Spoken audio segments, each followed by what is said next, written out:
Hello, first off, let me say I hope that you had a wonderful Christmas and I hope that you got lots and lots of books.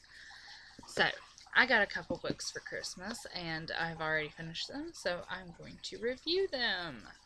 So, today I'm reviewing Sweet Venom by Tera Lynn, and I read one of her books over the summer and it was very your typical young adult book, and we'll get to that in a minute because I also received another one of her books as a gift. But this is much, much different. I give this book 5 out of 5 stars because it's way, way different than what your usual young adult book is. Usually, young adult books center around the boy girl relationship, or that's a main driving force in the novel. In this one, there is a bit of unknown boy issues, but they are not integral to the plot. The main character, well, main characters, are a set of triplets. But they don't know that they're triplets at the beginning of the book because this is based on the old Greek mythology myth of Medusa. Except in this book, Medusa had 3 daughters, and ever since in each generation there have been 3 daughters. So, what makes these trio of sisters different? They're triplets. Usually, in every generation before, it had been 1 daughter, 2 daughter, 3 daughter, different ages. These are a set of triplets, so that makes them the key generation, which means that they are going to bring an end to all the monsters that slip in day by day.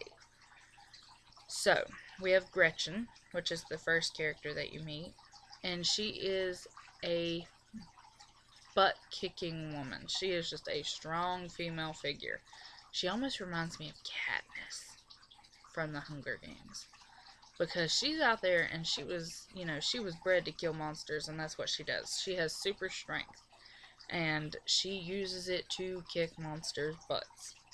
Now, then she meets up with Grace, and they discover that they're sisters. Grace is probably the most relatable of the 3 characters because she is stuck in the middle. She's not an extreme version of anything. She's not a stereotype. She's not very, she's not coordinated or anything like that.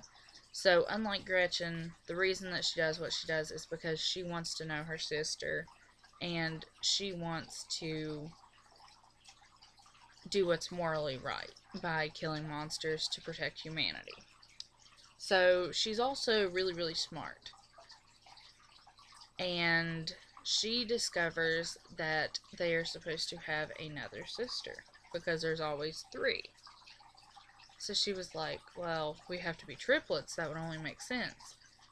And as she researches, she finds out about the key generation. So they go in search of their 3rd sister, and she is a computer whiz. Grace is a computer whiz, so she looks up their adoption records, and she finds Greer. Now, Greer is probably the nastiest of the 3 of them. Gretchen has a hard outer shell, but she's actually a pretty good person. I really enjoy her character. Greer, not so much. Greer is an over-entitled rich girl who spends most of her time thinking about herself. So when she finds out that she has sisters, she doesn't really care. And the conflict in the book forces them together, because Greer starts seeing monsters everywhere, and she realizes that she has to communicate with her sisters, or else she is not going to survive what is happening all around her. So this is a book that focuses on sister relationships more than romantic relationships, even though each sister does have somebody who I think is a romantic interest, and those are quite interesting as well.